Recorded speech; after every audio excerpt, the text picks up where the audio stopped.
जय हिंद बच्चों। आचार्य रामचंद्र शुक्ल जी का हिंदी साहित्य क्षेत्र में योगदान महत्वपूर्ण रहा है, विशेषकर निबंध क्षेत्र में।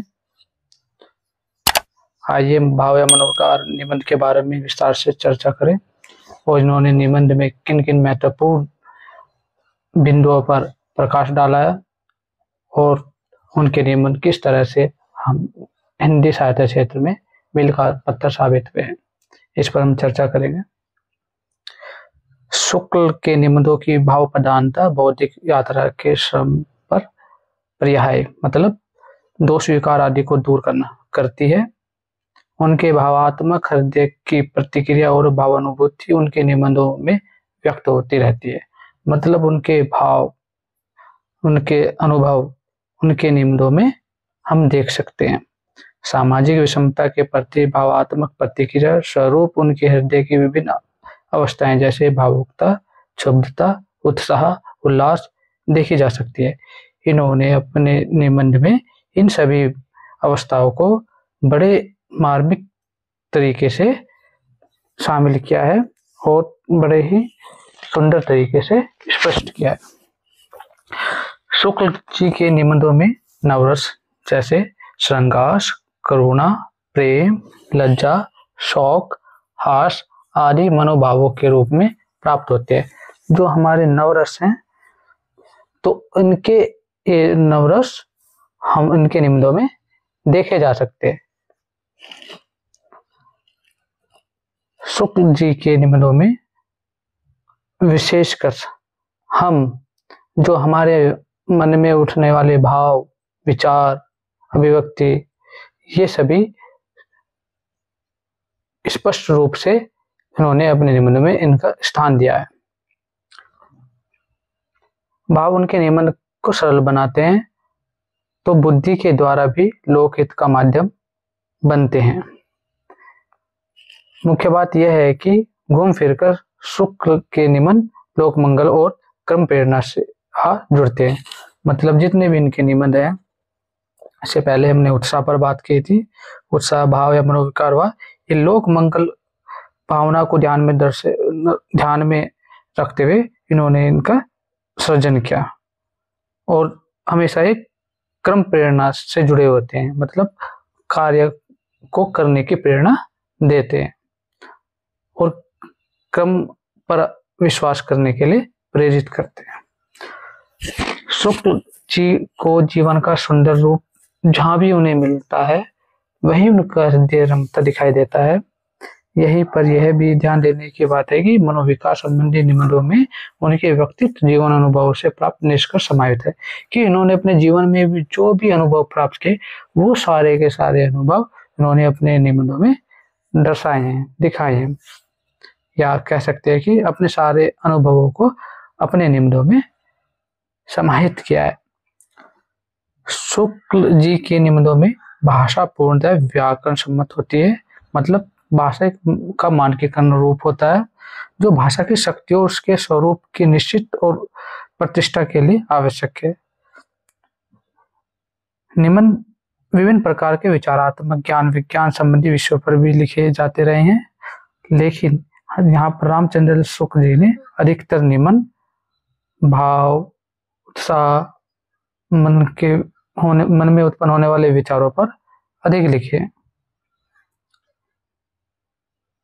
सभी विषयों से संबंधित प्रचलित और पारिभाषिक शब्दों का समावेश निबंधों में रामचंद्र शुक्ल जी ने किया है। भाषा में विशेषकर अभिव्यंजना शक्ति को महत्वपूर्ण स्थान दिया है। 3 प्रकार की शक्तियां होती हैं, अभिधा, लक्षणा और व्यंजना। तो उनके निबंधों में हम अभिव्यंजना शक्ति को देख सकते हैं। किसी गद्य लेखक की भाषा शैली का पूर्ण विकास उसके निबंधों में से ही ज्ञात होता है। तो इन्होंने गद्य के क्षेत्र में महत्वपूर्ण भूमिका निभाई है, विशेषकर निबंध के क्षेत्र में। उदाहरण के लिए शुक्ल जी के गद्य को ले तो गद्य शैली का भाषा का पूर्ण रूप जैसे उनके निबंधों में मिलता है वो हमें और कहीं देखने को नहीं मिलता।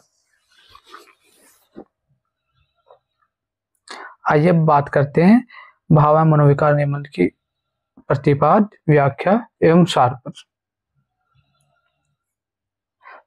हम इसे आसान भाषा में समझने की कोशिश करेंगे। रामचंद्र शुक्ल जी के द्वारा लिखित निबंध भाव और मनोविकार उनकी चिंतामणि में संकलित है, मतलब समाहित है, शामिल किया गया है। भाव या मनोविकार निबंध में रामचंद्र शुक्ल जी ने बताया है कि अनुभूति के द्वंद से ही प्राणी के जीवन का आरंभ होता है। यहाँ पर उन्होंने अपने अनुभव के माध्यम से बताया है कि जब बच्चे का जन्म होता है तो उसका द्वंद आरंभ हो जाता है। जब व्यक्ति को अनुभव होने लगता है, मतलब आभास होने लगता है या महसूस होने लगता है, व्यक्ति के अंदर, प्राणी के अंदर संवेदना आने लगती है, तो वो समझने लगता है भावों को, विचारों को, व्यवहार को एक दूसरे के, तभी से जीवन का आरंभ माना जाता है। ऐसा आचार्य रामचंद्र शुक्ल जी कहते हैं। उच्च प्राणी मनुष्य भी केवल एक जोड़ी अनुभूति, एक जोड़ी अर्थात सुख और दुख, एक जोड़ी अनुभूति लेकर ही संसार में आता है। एक जोड़ी अनुभूति से मतलब है सुख और दुख, कि जैसे बच्चा पैदा होता है तो सबसे पहले दो ही भाव बच्चे के साथ आते हैं, सुख और दुख का भाव। यहाँ पर उन्हें आचार्य रामचंद्र शुक्ल जी ने बड़ी विस्तार से इसका वर्णन किया है और हमें उदाहरण के माध्यम से समझाने की कोशिश की है। बच्चे के छोटे से हृदय में पहले सुख और दुख की सामान्य अनुभूति होती है। कैसे? जैसे पेट का भरा या खाली रहना है, ऐसी अनुभूति की जा सकती है। अर्थात जब बच्चे का पेट भरा हुआ होता है तो उसे सुख की अनुभूति होती है, और जब बच्चे का पेट खाली होता है, अर्थात जब उसे भूख लगती है, तो उसे दुख की अनुभूति होने लगती है। बस वो शुरुआत में इन दो अनुभूति से ही परिचित होता है, सुख और दुख। सुख मतलब हंसकर या खेलकर, या दुख रोकर व्यक्त करता है। यहाँ से ही आचार्य रामचंद्र शुक्ल जी ने प्राणी के जीवन का आरंभ माना है। शुक्ल जी मानते हैं कि जब ये भावनाएं, अर्थात सामान्य भावना या सुख दुख, ये दोनों द्वंद की भावना जो मनुष्य के अंदर प्रारंभ से रहती है, तो इनके बीच में शुरुआत से ही द्वंद चलता रहता है। द्वंद का मतलब होता है संघर्ष की भावना। संघर्ष ऐसी भावना है जो एक दूसरे के विरोधी हो, जैसे सुख या विरोधी दुख या दुख का विरोधी सुख। ऐसी भावनाओं को साथ ही प्राणी के जीवन का आरंभ होता है, जिसका उदाहरण आचार्य रामचंद्र शुक्ल ने एक बच्चे को लेकर दिया है। बच्चे को क्या दुख होता है, मतलब बच्चा रोता क्यों है? जैसे ही मैंने आपको बताया था, जब बच्चे का पेट खाली होता है अर्थात भूख लगी होती है, उसे दुख का अनुभव होता है। जब बच्चे का पेट भरा हुआ होता है तो उसे सुख का अनुभव होता है। ये नवजात बच्चे के अंदर जन्म से ही मौजूद रहते हैं। हम यहाँ पर भाव, मनोविकार और अनुभूति की बात कर रहे हैं। सबसे पहले हम अनुभूति को समझते हैं कि अनुभूति क्या होती है। अनुभूति मतलब फीलिंग, किसी एहसास को कहते हैं। यह शारीरिक रूप से स्पर्श, दृष्टि या गंध सूंघने से हो सकता है, या फिर विचारों से पैदा होने वाली भावनाओं से उत्पन्न हो सकता है। अब मनोविकार होता क्या है? मन की वह अवस्था जिसमें किसी प्रकार का सुखद या दुखद भाव, विचार या विकार उत्पन्न होता है, जैसे राग, द्वेष, क्रोध, दया, उत्साह, दुख आदि। चित्त का विकार, विशेषकर मनोविकार, किसी प्रकार के भाव या विकार के कारण होता है, और उसके साथ मन का लक्ष्य किसी पदार्थ या बात की ओर होता है। अब इन्हीं पर हम विस्तार से चर्चा करेंगे। ये अनुभूतियां क्या हैं, ये भाव, ये मनोविकार होते क्या हैं। धीरे धीरे जब हमें विभिन्न विषयों का ज्ञान होने लगता है, जैसे जैसे हम बड़े होने लगते हैं, तो हमारे अनुभव और हमारी अनुभूतियों के बारे में हम और अधिक जानने लगते हैं, मतलब उनका एहसास होने लगता है। ये अनुभूतियां या भाव मनोविकार कहलाती हैं। अर्थात भिन्न भिन्न प्रकार के अनुभव, भिन्न भिन्न प्रकार के भाव का मन में उत्पन्न होना ही अनुभव होना है। यहाँ पर हम कह सकते हैं कि एक प्राणी में मूल रूप से सुख और दुख की अनुभूति ही मूल होती है। मतलब मूल जो ये अनुभूति होती है वो सुख दुख से प्रारंभ होती है और उसी के अनुसार बढ़ती जाती है। उसके ही कई भाग शामिल होते चले जाते हैं, जैसे प्रेम, हास, उत्साह, क्रोध, आश्चर्य, भय, करुणा इत्यादि। मनोविकारों के रूप से जो कि सुख और दुख का जटिलतम रूप है, जो हमारे जो मनोविकार है वो सुख और दुख का एकदम जटिलतम रूप है। धीरे धीरे यही सुख और दुख भिन्न भिन्न वर्गों में विभाजित हो जाते हैं और जटिल रूप लेने लगते हैं, जटिल प्रक्रिया में बढ़ जाते हैं। जैसे शरीर में कहीं सुई चुभने की पीड़ा हो तो केवल सामान्य दुख होगा। अगर हमें सुई चुभ जाए अपने आप ही तो हमें सामान्य अनुभव होगा। अगर हमें पता चलेगा कि यह सुई किसी के द्वारा चुभाई गई है तो हमारा भाव अलग तरीके का हो जाएगा, बदल जाएगा। अर्थात हमारे अंदर पीड़ा का भाव आ जाएगा कि किसी व्यक्ति ने हमें दुख पहुंचाया है। तो यह भावना मानसिक और शारीरिक अनुभूतियों के साथ मिलकर उस मनोविकार की योजना करेगी, जिससे क्रोध कहते हैं। तो जब जैसे ही हमें पता चलेगा कि यह सुई किसी के द्वारा चुभाई गई है तो हमें उसके ऊपर क्रोध आएगा। तो यहाँ पर किस प्रकार का मनोविकार उत्पन्न हुआ मन में? क्रोध का। ठीक उसी प्रकार जैसे बच्चे को पहले केवल अपने दुख का ज्ञान था, अब वह धीरे धीरे जब बड़ा होता है तो दूसरे बालकों को कष्ट या रोना देकर उसे एक प्रकार का दुख होने लगता है। जैसे यहाँ पर हम सामान्य उदाहरण भी ले सकते हैं कि अगर कोई बच्चा, छोटा बच्चा रोता है तो उसे देखकर हमारे मन में दया या करुणा की भावना उत्पन्न होगी कि बच्चा भूखा है, ठीक है ना, तो उसके प्रति हमारे मन में, या फिर बच्चा रो क्यों रहा है, इस तरह का जानने का प्रयास हम करेंगे तो उसके प्रति करुणा की भावना हमारे मन में आएगी।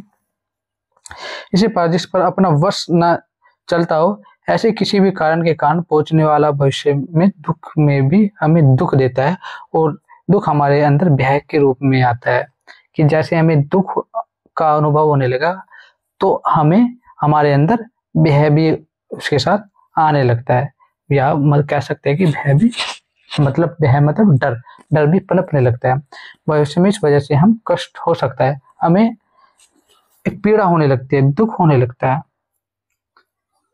इस वजह से हमें नुकसान पहुंच सकता है या फिर भय का सर्जन होता है, मतलब डर का अभाव होता है। बहुत छोटे बच्चे को जिस अभी तक बुद्धि ज्यादा नहीं हुई है उसके लिए भय नहीं होता, यहाँ तक कि उसे मारने के लिए हाथ भी उठाए तो वह घबराता नहीं है। जैसे हम छोटा बच्चा है जिसका जन्म अभी हुआ है तो हम उसे डराने की कोशिश करें या धमकाने की कोशिश करें या उसके ऊपर चिल्लाएं या डांटे तो वह इन भावों को नहीं जानता, क्योंकि वो अभी ना समझ है, उसके अंदर इतनी बुद्धि का विकास नहीं है। क्योंकि जब तक उसके अंदर बुद्धि का विकास पूर्ण तरह नहीं हो जाता तब तक वह इन चीजों को, इन सबको नहीं समझ सकता। उसे पीड़ा भी पहुंच सकती है या दुख भी हो सकता है, तो वह इन दुखों से अपरिचित है। तो भाव या मनोविकार के अनुभव भी इसी प्रकार से सुख या दुख में धीरे धीरे भिन्न होने लगते हैं। जैसे उनमें भिन्न भिन्न विषय का ज्ञान होने लगता है, उसी प्रकार उनमें अनेक रूपता भी आने लगती है। मतलब सुख भी कई तरीके से का हो सकता है और दुख भी कई तरीके का हो सकता है। तो इसका ज्ञान जीवन के साथ बच्चे को होने लगता है। जब हमें हानि या दुख पहुंचने का अनुभव होता है तो हमारा काम केवल अनुभव कर लेना मात्र से नहीं हो पाता। जब हमारी इंद्रियां हमें बताती है कि भविष्य में कोई आपदा आने वाली है, कि हमें ऐसा एहसास ज्ञान में हमें ऐसा एहसास होने लगता है कि भविष्य में हमारे साथ कुछ गलत हो सकता है या आपदा आ सकती है, मुसीबत आ सकती है, तब हमारा काम केवल दुख कर लेने से नहीं चलता, बल्कि भागने या बचने की प्रेरणा से जो भय उत्पन्न होता है कि हम उससे बचने की कोशिश करते हैं, हम इससे कैसे बचा जाए। ठीक है, एक उसके साथ हमारे अंदर एक भय उत्पन्न हो जाता है। पर हमारे अंदर उस दुख के कारण भय उत्पन्न हुआ और भय के कारण हम उससे बचने के लिए भागते हैं या हर तरह की तरकीबें सोचने लगते हैं। इसी प्रकार अच्छी लगने वाली कोई वस्तु या व्यक्ति के प्रति जब हमें सुख की अनुभूति होती है तो केवल हम उसका अनुभव करके नहीं रह सकते, बल्कि उसे प्राप्त करने की कोशिश करते हैं, चेष्टा करते हैं कि हमें मिल जाए। तो हमारे मन के अंदर एक तरह का लोभ उत्पन्न हो जाता है या हम उसके प्रति वशीभूत हो जाते हैं कि अब तो हमें वो वस्तु चाहिए। शुक्ल जी आगे कहते हैं कि अपने मूल रूप में सुख और दुख का जो अनुभव होता है कुछ शारीरिक क्रियाओं में बंधा हुआ होता है। ये शारीरिक क्रियाएं केवल एक प्रेरणा का काम करती हैं, प्रोत्साहित करती हैं, हमें आगे बढ़ने के लिए प्रेरित करती हैं। उनकी भावना, इच्छा या प्रयत्न इससे इसका कोई मतलब नहीं होता। मान लीजिए जब हम शुद्ध रूप से सुख का अनुभव करते हैं तो हम बहुत करेंगे, हम हंसेंगे, कूदेंगे, सुख पहुंचाने वाली वस्तु के साथ अधिक समय बिताने लगेंगे। इसी प्रकार हम यदि बहुत दुख में होंगे तो हम क्या करेंगे, हम हाथ पैर को पटकने लगेंगे, रोएंगे या दुख करके दिखाएंगे या किसी भी तरह शारीरिक क्रिया से जाहिर करने की कोशिश करेंगे, या फिर हम उस चीज से हटेंगे या बचने की कोशिश करेंगे। पर हम चाहेंगे कि किसी भी उछल कूद कर हंसे, कितना भी हाथ पैर पटक कर रोए, पर हंसने या रोना कोई प्रयत्न नहीं कहलाता। ये केवल सुख या दुख को प्रकट करने का भाव है या लक्षण मात्र है। जबकि शरीर में बहुत सारे भाव होते हैं और उसकी व्यंजना हम करते हैं, अलग अलग तरीके से हम दर्शाते हैं। जैसे कांपना, जब शरीर में कंपन होती है तो कंपन शीत की संवेदना से भी हो सकती है। शीत मतलब सर्दी, ठंड की वजह से भी हम कांपने लगते हैं। कभी कभी हम भय के कारण भी कांपने लगते हैं, कभी कभी हम क्रोध के कारण भी कांपने लगते हैं, और कभी हम अत्यधिक प्रेम, जहाँ से हमें खुशी मिलती है, प्रेम मिलता है, उसके आवेग में भी कांपने लगते हैं। तो यहाँ पर बताया कि कंपन कई तरीके की हो सकती है। जब तक भागना, छिपना या मारना या झपटना ये सब प्रयत्न नहीं होंगे, अर्थात भावों के उत्पन्न होने के बाद इस प्रकार की प्रतिक्रियाएं नहीं होंगी, इस प्रकार के कार्य नहीं होंगे, तब तक उन भावों के स्वरूप का सही से पता नहीं चल सकता। कि जब तक हमारे मन में सारी प्रतिक्रियाएं उत्पन्न होती हैं तो उसी के अनुसार हमारे मन में भाव या मनोविकारों का जन्म होता है, यानी मतलब हमारे मन में उत्पन्न होते हैं। भय या क्रोध है, इसका पता नहीं चला पाते जब तक हमारे अंदर ये संवेग, ये भाव नहीं आते। मुंह से निकली हुई अधिकतर बातें ही इच्छाओं के बारे में बदलती है, जिससे भावों की सही सही पुष्टि हो पाती है। फिर हम उनसे अपनी बातों से जाहिर करेंगे या अपनी इच्छा बताएंगे तो इन भावों की पुष्टि होने लगती है। क्रोधी चाहे किसी और झपटे या न झपटे, उसका यह कहना है कि मैं उसे पीस डालूंगा, क्रोध की पुष्टि करता है। मतलब किसी पर गुस्सा करना कि उसे मैं नुकसान पहुंचा दूंगा, उसे मैं पिटाई कर दूंगा या मार दूंगा, इस तरह से वो अपने क्रोध को व्यक्त करता है। इसी प्रकार मान लो कि कोई वस्तु मिल जाए तो उस वस्तु को पाकर वो किस तरह से उसका इस्तेमाल करेगा, तो वह अभी अपनी खुशी जाहिर करेगा कि मैं इसके साथ अधिक समय बिताऊंगा, इसके साथ खेलूंगा या इसके साथ जो भी करेगा, तो वह अपने भाव को यानी सुख के भाव को व्यक्त करता है। वीर रस की जैसे अद्भुत और सुंदर अनुभूति उत्साहपूर्ण उक्त या पंक्तियों के द्वारा उत्पन्न होती है, वैसी हथियार चलाने या युद्ध क्षेत्र में उछलने कूदने के वर्णन में नहीं हो पाती। दोनों ही अलग अलग चीजें हैं। जैसे जो हमारे मन में वीर रस की उत्पत्ति होती है वो उत्साह से होती है, जोश से होती है, ठीक। वो किसी कविता को सुनकर भी हो सकती है जो वीर रस से प्रेरित हो, या ऐसी कहानियां जो हमारे अंदर उत्साह, जोश भर दे, ठीक है। वो अनुभूति हमें हथियार चलाने या युद्ध करने से नहीं हो पाती। क्रोध के वास्तविक व्यापार जैसे तोड़ना, फोड़ना, मारना पीटना इत्यादि ही हमेशा हुआ करते हैं, पर क्रोध की उक्ति चाहे जहां तक बढ़ सकती है, जैसे किसी को धूल में मिला देना, चटनी कर डालना, किसी का घर खोद कर तालाब बना डालना, ये सब मामूली बातें हैं। ये सब बातें क्रोध के भाव के संबंध में समझनी चाहिए। मतलब इनका सीधा संबंध क्रोध से होता है कि कोई व्यक्ति क्रोध में ऐसी बातें कर रहा है, तो उसके भाव है, मनोविकार है, जो बातों के माध्यम से निकलते हैं। समस्त मानव जीवन के प्रवर्तक भाव या मनोविकार ही होते हैं, जो हमारे अंदर ये जो भाव हैं, यही मनोविकार है। कहने का अर्थ है कि हमारे मन के अंदर हमेशा रहते हैं, हमारे हृदय में हमेशा वास करते हैं। इसमें कुछ स्थायी भाव होते हैं और कुछ अस्थायी भाव होते हैं। जो अस्थायी भाव जो हमारे अंदर आते जाते रहते हैं, जैसे खुशी का भाव, उत्साह का भाव, जोश का भाव। ठीक है, मनुष्य की जितनी प्रवृत्तियां, जितने भी उसके व्यवहार हैं, हमें भाव ही उसके प्रेरक के रूप में होते हैं। चाहे उसका व्यक्तित्व में चरित्रशीलता हो, शालीनता का हो, शांति वाला हो, व्यक्ति हो, यह सब कुछ उसके भावों के कारण ही समझना चाहिए। लोगों की रक्षा और लोक में सुख पहुंचाने के लिए, लोगों के कल्याण के लिए सारी व्यवस्था का ढांचा इन्हीं पर ठहराया गया है। लोक कल्याण की भावना व्यक्ति के चरित्र में होती है, तो वो इसे किस माध्यम से दर्शाता है?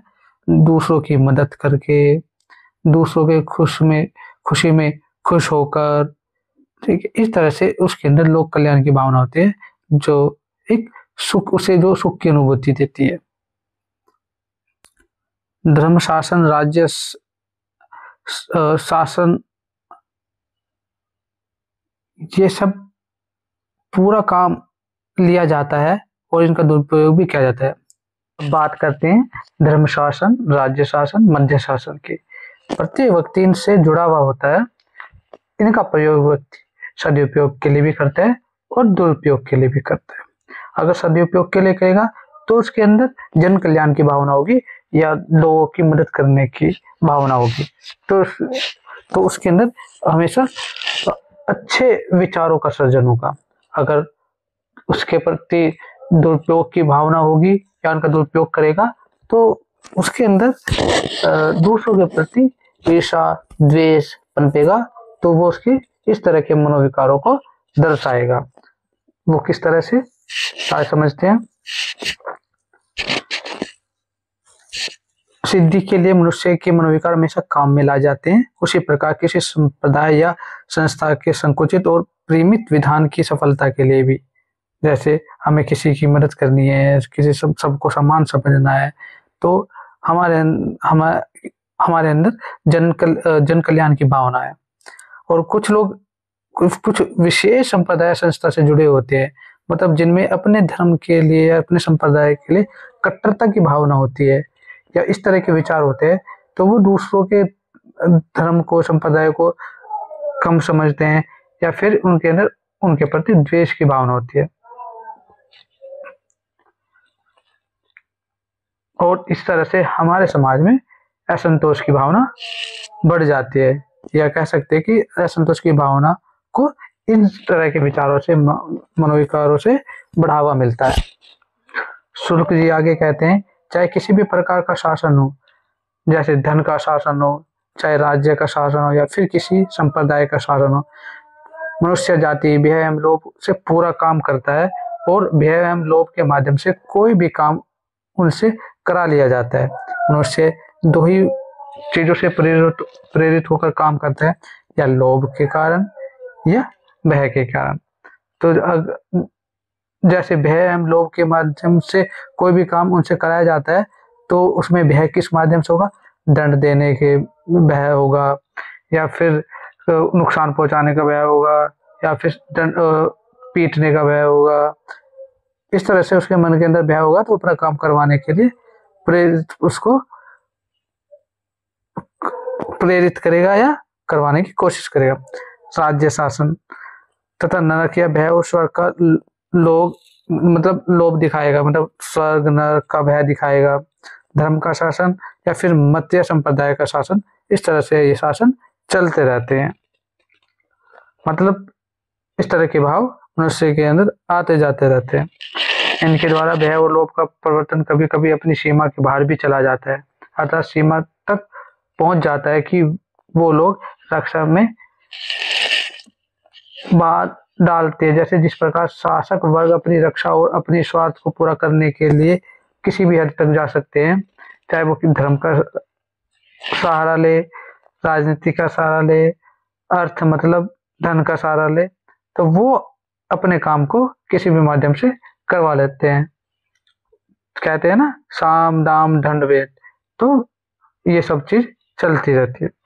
उसी प्रकार धर्म के प्रवर्तक और आचार्य भी अपने धर्म की रक्षा के लिए अपने प्रभाव को या अपनी प्रतिष्ठा से समाज में अपनी प्रतिष्ठा दिखाकर या अपने भावों का दुरुपयोग करते हुए ऐसे तरह के काम करवाते हैं। शासक वर्ग अपने अन्याय और अत्याचार के विरोध की शांति के लिए भी डराते हैं और ललचाते हैं। किस तरह से शासक वर्ग करते हैं, और हम देख सकते हैं कि अन्याय का भय दिखाकर या किसी भी तरह का लालच देकर वो अपना काम करवाने की कोशिश कर लेते हैं। मत के प्रवर्तक मतलब धर्म के प्रवर्तक अपने द्वेष और संकुचित विचारों की दुनिया तक पहुंच जाते हैं और इस तरह का प्रचार करते हैं जैसे वो अपने धर्म के लिए विशेष रूप से ही जन्मे हो, और दूसरों इस तरह से समाज में द्वेष फैलाते हैं। तो यहाँ पर रामचंद्र शुक्ल जी ने बताया था, तो इस तरह से धर्म का भय वो दिखाते हैं। और आचार्य रामचंद्र शुक्ल जी कहते हैं कि सभी के प्रति समानता की भावना होनी चाहिए, एक दूसरे के प्रति द्वेष नहीं होना चाहिए, एक दूसरे को कम नहीं समझना चाहिए, एक दूसरे के भावों का सम्मान करना चाहिए, एक दूसरे से विचार करने चाहिए और एक दूसरे का सहारा बनना चाहिए, मदद करनी चाहिए। तो लोग धर्म का सहारा लेकर गलत रास्ते पर चला जाते हैं, लेकिन धर्म तो एक ऐसी चीज है धारण करना जो हमारे व्यवहार में या हमारे व्यवहार को दर्शाता है। एक जाति को मूर्ति पूजा करते देख दूसरी जाति के मध्य प्रवर्तक से उसे गुनाहों में दाखिल किया गया। एक संप्रदाय को और रुद्राक्ष धारण करते देख दूसरे संप्रदाय के प्रचारक ने उसके दर्शन तक में पाप समझा। इस तरह की भावनाएं हम अपने समाज में आज भी देख सकते हैं। भाव का क्षेत्र अत्यंत पवित्र क्षेत्र है।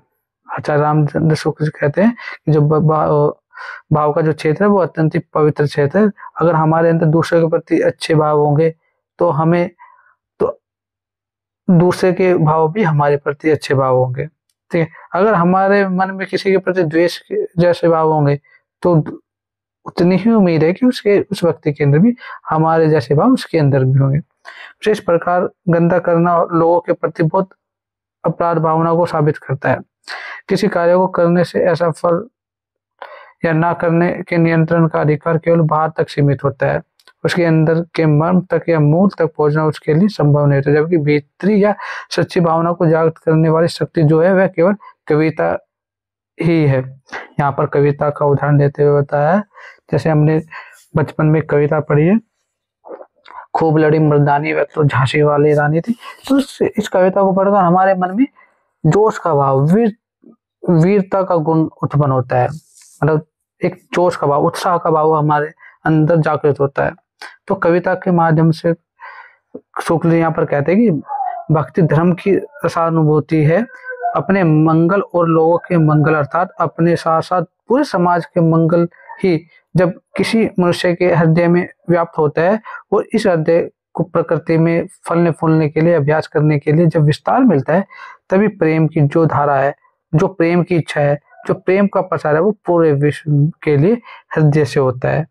उसे मतलब बाध्यता के साथ नहीं किया जाता है, खुश होकर किया जाता है, क्योंकि उसके अंदर लोगों के मंगल की कामना है, लोगों का भला हो, लोगों का कल्याण हो, लोगों के प्रति कोई द्वेष नहीं है, प्रेम भाव से सब रहें या प्रेम का प्रसार पूरे विश्व में फैले। तो इस तरह के उसके हृदय में इन विचारों का, भावों का होना होता है। जब मनुष्य के सुख दुख का आनंद समस्त संसार से, समस्त प्रकृति के सुख सौंदर्य के साथ हो जाता है, तब जाकर मनुष्य के मन में अपनी रक्षा के साथ साथ स्वस्थ जीवन के कल्याण, जैसे वृक्ष लता पशु पक्षी कीट पतंग सभी की रक्षा के भाव के साथ जब संबंधित हो जाता है, तब उस मनुष्य का रूप, तब उस प्राणी के रूप में प्रकट होना इस धरती पर उद्देश्य को सार्थक करता है कि दूसरों के कल्याण की भावना, इसमें सभी जीव शामिल हो जाते हैं, वृक्ष लता पशु पक्षी कीट पतंग, तो सबकी कल्याण की भावना मनुष्य के अंदर उत्पन्न होती है। इस तरह के भाव उसके अंदर आता है, तब जाकर उसका जीवन एक सार्थक सिद्ध साबित होता है, उसका जीवन का उद्देश्य पूर्ण माना जाता है, तब जगत का सच्चा प्रतिनिधित्व हो पाता है। और इस प्रतिनिधि को बनाने के पीछे कर्तव्य का अर्थात कविता की मुख्य भूमिका होती है। कविता इस तरह के कार्य करने के लिए प्रेरित करती है, उसमें जोश उमंग उत्साह इस तरह के भाव उत्पन्न करती है। पहले ही उदाहरण दिया था मैंने, जैसे खूब लड़ी मर्दानी वह तो झांसी की रानी थी, तो इससे सभी के अंदर एक जोश उत्साह उमंग का भाव पैदा होता है। कविता को शुक्ल ने एक योग की तरह देखा है, कविता को एक साधन की तरह देखा है कि इस कविता की साधना करने के बाद ही इस भूमि तक, अर्थात ऐसी भूमि जहाँ अपने सुख दुख के साथ लोगों के सुख दुख के साथ भी एक साथ मिलकर समस्त संसार की रक्षा के कल्याण की भावना जागृत करती है, मतलब पूरे कल्याणकारी भावना हमारे मन में उत्पन्न होती है, समस्त संसार के लिए एक अच्छा भाव उत्पन्न करती है। ऐसी भावना तक पहुंचने का कार्य केवल कविता ही सच्चे अर्थों में कर सकती है, और कवियों की वाणी बराबर ऐसी कविता को काटती रहती है। धन्यवाद।